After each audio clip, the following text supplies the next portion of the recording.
మళ్ళీ సర్కారు ఇస్తున్న ఇందిరమ్మ ఇల్లు పథకం దేశంలో ఏ రాష్ట్రంలో కూడా లేదట. ఉదికు కాంగ్రెస్ సర్కారు ఏలుబడిలోకి వచ్చి ఏడాది అవుతుంది. ఇప్పటి వరకు ఆ పథకం జాడాపత్తా లేదని జనం మాట్లాడుతుంటే ఇప్పుడు ఇందిరమ్మ ఇల్లు పథకంకు మించిన పథకం ఇంకా ఏది కూడా లేదు కానీ ఎవరన్నారే అంటారా ఈయనుండ్రి.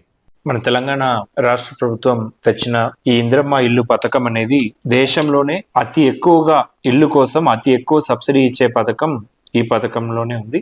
ఇన్నరా కలెక్టర్ గౌతమ్ సారు ఏమంటుండో, దేశంలోనే ఏ సర్కారు కూడా ఇయ్యనంత సబ్సిడీ సర్కారు ఎక్కువ సబ్సిడీ ఇస్తుందని అనుకొచ్చుండు. ఇంకా మస్తుగానే మాట్లాడిండ్రు. మొత్తం ముచ్చట మీరు కూడా ఇనుర్రి. రాష్ట్రంలో చూసుకుంటే మనకు 2 లక్షల నుంచి 3 లక్షల దాకా ఒక ఇంటికి అని చెప్పేసి ప్రభుత్వ తరపు నుంచి సహాయం ఇవ్వబడుతుంది. మిగతా అమౌంట్ బెనిఫిషరీసే వాళ్ళ చేతి నుంచి పెట్టుకునే విధంగా ఉంది. కానీ దీనివల్ల బెనిఫిషరీస్ కొంచెం అప్పులకు పాలయ్యి తర్వాత ఇబ్బంది పడే పరిస్థితి ఉందని గ్రహించి మన రాష్ట్ర ప్రభుత్వం 5 లక్షలు పెట్టుబడి సహాయం అనేది ఇల్లు కోసం ఇవ్వడం జరుగుతుంది ఈ ఇందిరమ్మ ఇల్లు పథకం కింద.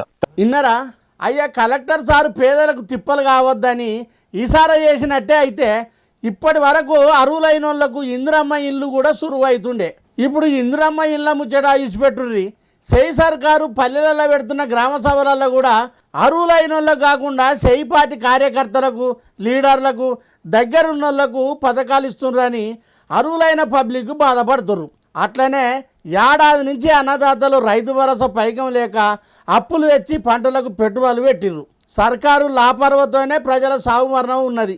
గెలిచిన 100 రోజుల్లోనే 6 గ్యారంటీలు అమలు చేస్తామని ఇప్పటికి కూడా చేయకుండా ఆలస్యం చేస్తున్నారు. మీరు కూడా జర పథకాలు అమలు చేయమని ఓ పారి సీఎం సారు చెప్పకపోయింది సారు.